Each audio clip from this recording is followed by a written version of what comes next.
Get it. 2. Welcome back, WNST, Towson, Baltimore, and WNST.net. I have not caught up with this guy in a little while. Last I checked, we were eating hot dogs at Dodger Stadium on the 4th of July like good Americans a few years ago on our Give a Spit tour.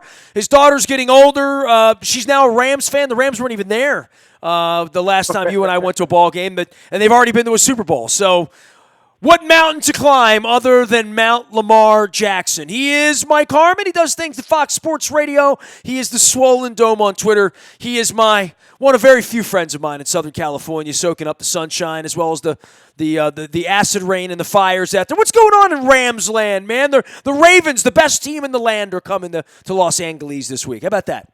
Well, there you go. It's I was there just this past week against the Bears. So looking ahead, they're all excited and we're advertising everywhere they could. The Ravens are coming. The Ravens are coming. And, as you do at a scoreboard, you've got all the stats going up. So anything they can do to praise the exploits of Lamar Jackson and company, they're doing, right? Hype machine for the upcoming folks. But, here in Los Angeles, a lot of hand-wringing of wondering what this team truly is, what is the true status of Todd Gurley last couple of weeks.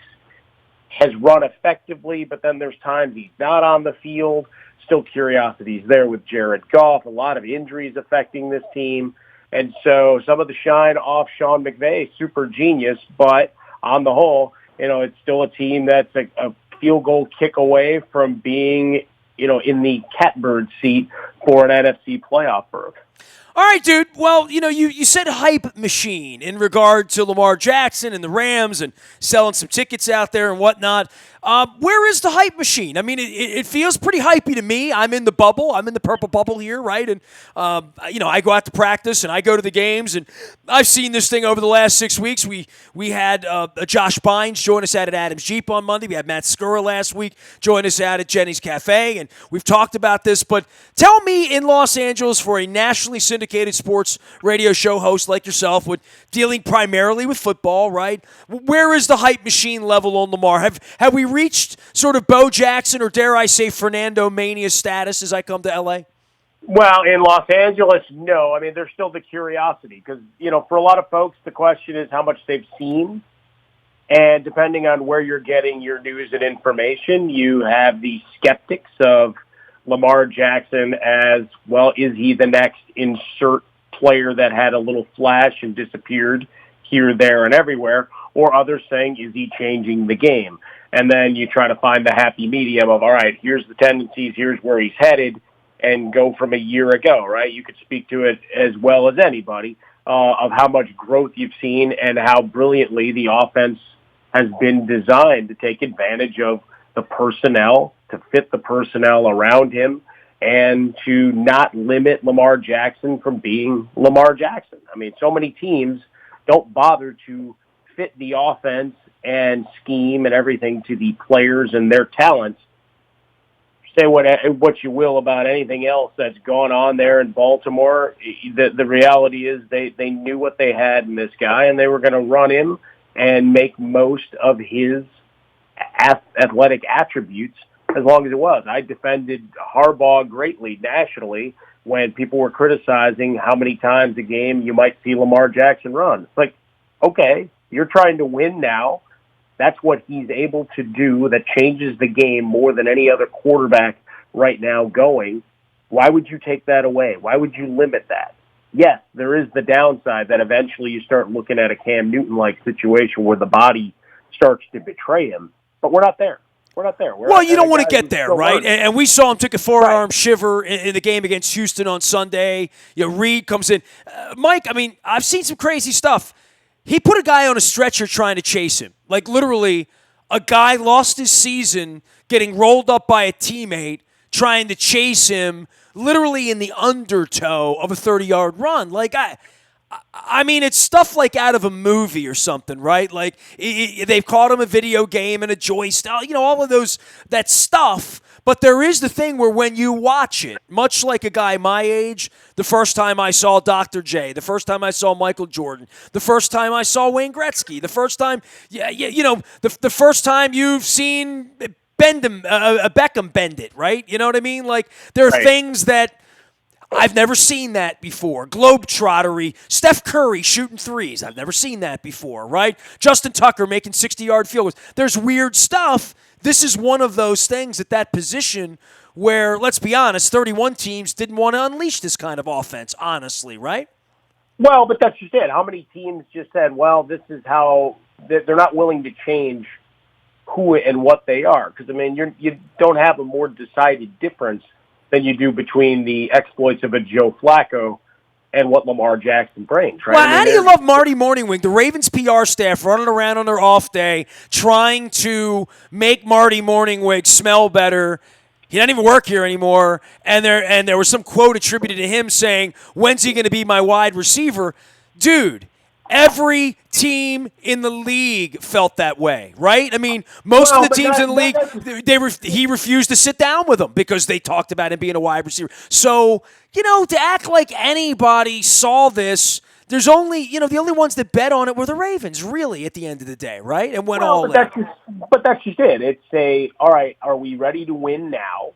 And if so, we need a guy who fits what we do now versus we're in a pretty good position, but here's what we could do here, and here. And when you're the Ravens organization where predominantly it's been predicated on defense and run game, having a guy like Lamar Jackson makes a lot of sense, right? You bring in a Mark Ingram who, is on my wall. Like I'm starting to build the wall of mean, Nestor. So the defensive interior guys, the offensive lineman guys, Mark Ingram's on that wall for me. Like, I've always loved just watching him play and watching him run. And he fits the personality of this team, and now he's become Lamar Jackson's hype man, right? You got 3 tight ends. Nobody uses a tight end in this way where they actually have guys that are willing to block. How many teams can say they've got a guy that'll commit to doing both? Nobody. Handful at best. Likewise, wide receivers that'll turn back and say, hey, I can steal him another 5 yards. You don't have a lot of guys that commit. But when you steal him 5 yards, you may be stealing him a touchdown with this guy, right? Thinking you're going to steal him 5 yards, then the next guy's got to tackle him and catch him, right, and get him off his feet. Everybody commit, and that's the one thing you get when you watch this squad. It's like it's not always going to work, and he's a work in progress in terms of pocket passing and everything else. But he's got the arm, you got a run game, and you know what? When you're playing and grinding and running downhill because you're ahead, you know what? You don't have to be pinpoint precision. There's going to be the day or games where that comes into play. But for now, it's like I'm sitting back and I'm just enjoying the show. I don't know what it is long term. Was it the 3 years, 5 years, whatever his reign is?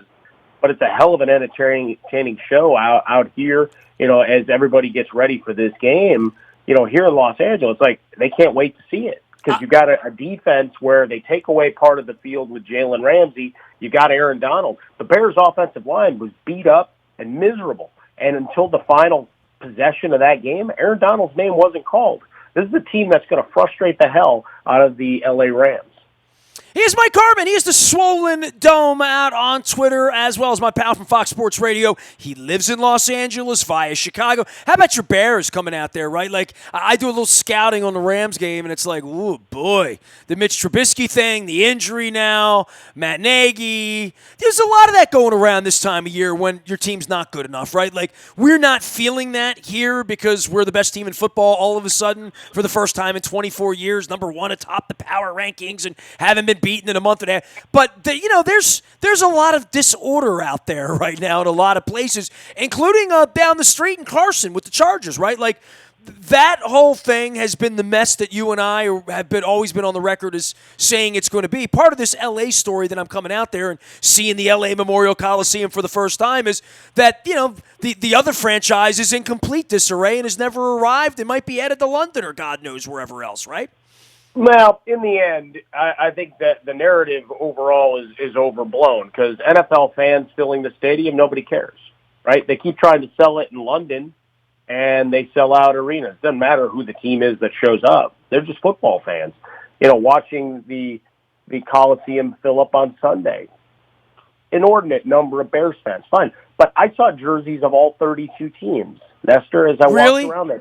People were just celebrating football. I saw Dak Prescott jerseys. I saw Troy Aikman jerseys. I saw anything you want. Pick a team. There was a representation there. Maybe not, hundreds, but they packed the stadium because football was live and in living color. And that's all the NFL cares about. Yeah, eventually you want to win people over and have them support the home team because of all the branding and merchandise and everything off of that.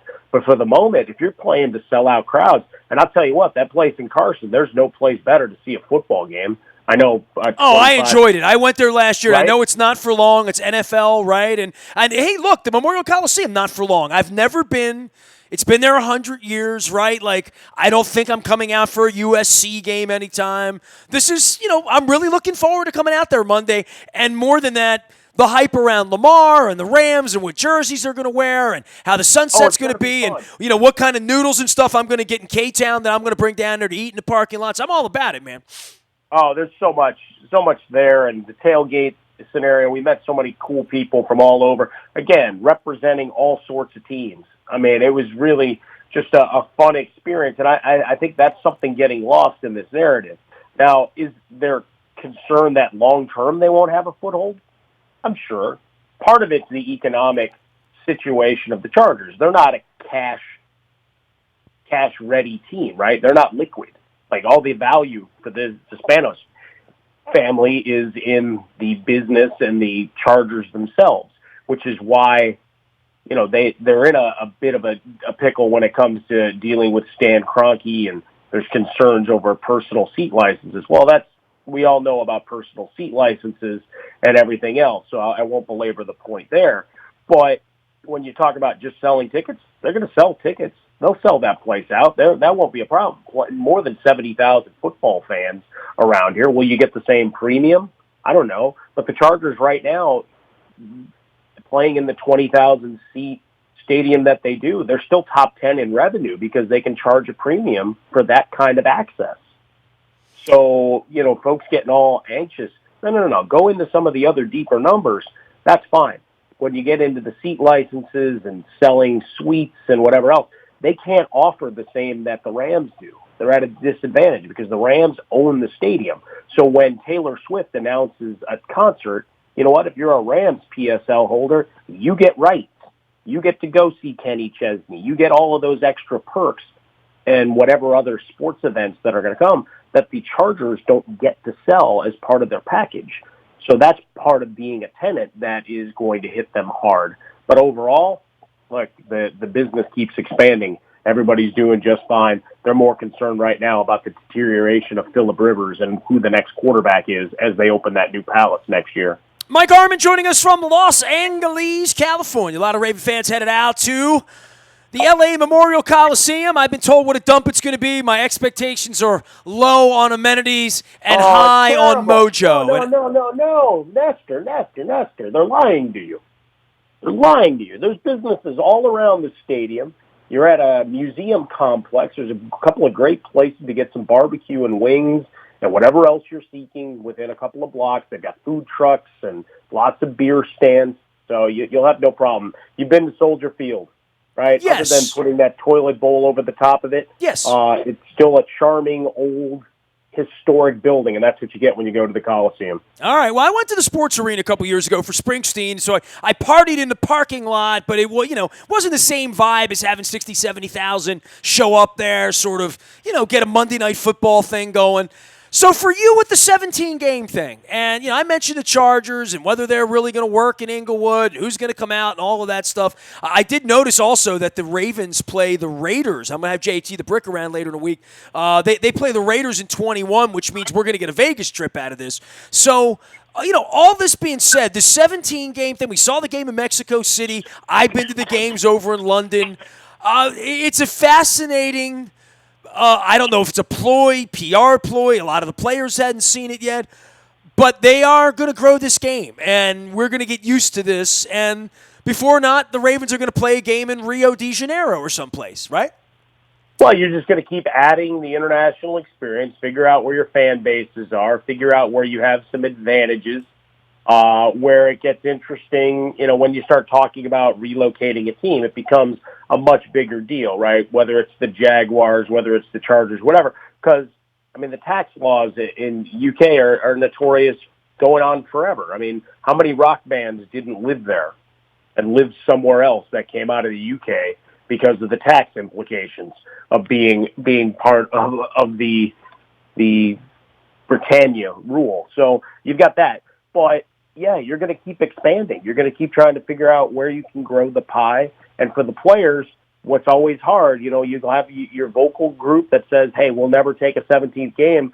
Like, everybody's got different motivations, right? The average career is 3 years long. So the quarterback who makes $30 million a year in year 8, what he's looking at for his life, livelihood, etc., is much different than the guy who's a fifth linebacker finishing his rookie deal and hoping to get a second, right? So that's where we always get in, where they're going to take potentially a bad deal, no matter how much they protest, at least for now. 17 games, fine. Cut off some of the preseason, takes away some of the audition for guys to make a team, which the veterans like, right? Job security, extra year towards your pension, everything else. So, there's guys that are going to fight for that. In theory, it also should expand the rosters, which means the PA has more players get onto active rosters, which is good for them. So all of that works together to a nice bigger pie and their slice of it. And I think in the end, that's the obvious conclusion. Going for 18, greedy, but I think 17 works. He is Mike Harmon, the Swollen Dome, out on Twitter as well as at Fox Sports Radio, and talking all things NFL here.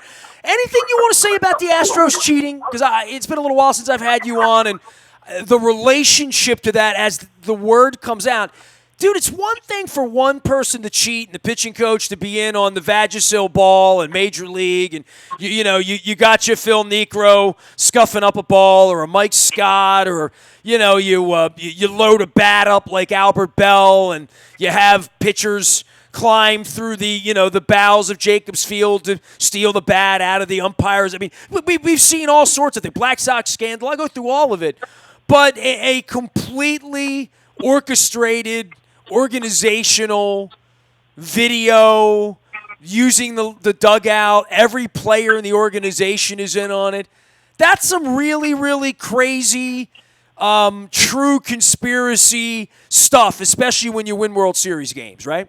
Well, and that's the difficult part of it, is that you don't just get to say, all right, it was a rogue guy, and it was, there's obviously a much larger conspiracy going throughout the organization. Now you got the Zapruder film and the extra stuff coming out of the cameras, right? Hey, here's our championship video, walking through the tunnel and looking at monitors as they're walking through, and you see some of that as well. Everybody's got the signs. And so, like the PED scandal, you start putting asterisks next to whatever they did in their home dates, for one, right? So all of those exploits, these guys are good hitters. Yeah, but what do you do to the people that are involved in that sort of a cheating scandal? We talk about Greg Williams, right? You talk about Spygate. You talk about the Patriots taking air out of football so they don't fumble, and nobody was ever onto that, right? The Deflategate story is the Patriots never fumbled at home. That's the story. Well, but in the end, Deflategate was, everybody's talked about how much they did with footballs. Current players that are still in the league, guys that disappeared. And notice how we don't get any measurements. Notice how we don't get any reports like we were promised for all these years. So that kind of died pretty fast now, didn't it? They decided. And Spygate, I'm still waiting on a report from the Chinese hooker in Florida with Bob Kraft, right? I'm still waiting on that report, too. You've certainly got that, and everybody's gone quiet there. But go back to Spygate, right? You could tape, but they couldn't tape from where they were. So you could argue, all right, here's the rule, and they bent how this was applied. This is just flat out against every fabric that you have in baseball, and it's coordinated all the way through using electronics and trash cans and whistling. You go back a couple of years, and you have the whistling that the Yankees were complaining about was going on in the World Series, and just keep on going on down the line. So, I mean, you're going to lose draft picks. You're going to lose some of the international pie, right, in terms of what you're going to be able to sign players for. You're going to lose probably some suspensions of executives would be my guess. And in the media, I mean, what do? We vacate it like all those teams in the NCAA where we all laugh and go, well, we watched the game. Give me back that parade, Harmon. I want that parade back. I want the shirts, we were the hats, all of it. Yeah, we were joking out here that the Dodgers should get a parade together. And, I was going to start merchandising some bootleg World Series champion merch. I bet you I could find a few thousand folks to buy a T-shirt just on principle. But I love those sunburst jerseys, though, right? Nothing quite like the Julio Cruz special, the Nolan Ryan, J.R. Richard 1980, right? Nothing. Well, but think about how the fallout already, though, Nestor. I mean, they demoted Ryan's kid, and he quit. He told him to go pound sand. So, I mean, you got stuff flowing in the organization already, plus this scandal. And for Major League Baseball, Rob Manfred's going to actually have to do something, right? He doesn't just get to worry about pace of play. He's actually got a full-blown crisis on his hands. But because of the NFL and the arrival of all these studs and LeBron James off to a great start with the Lakers, this one didn't get necessarily the same run because I think there's always the assumption of if you ain't cheating, you ain't trying. And people aren't getting caught up in the details of all of this. Yeah, I always wonder why Harbaugh's so paranoid and stuff. And then I see whole organizations in another sport pulling off this sort of a heist for 2 or 3 seasons, right? And everybody is in on it. It's almost like the Republicans. Well, it's like anything, politics and business, and go all the way down the line. Everybody's got their angle, and as soon as you can use the world of social media as your mouthpiece, the 10% extremists on the left can find what they need, the 10% on the right can find what they need, the 80% of folks in any capacity that want to be level-headed, hear everything, and make their own decisions, they've really got to search high and low for that to get to the end. And it's no different here. It's, that we look at each organization and you try to keep your secrets, try to keep things close to the vest, right?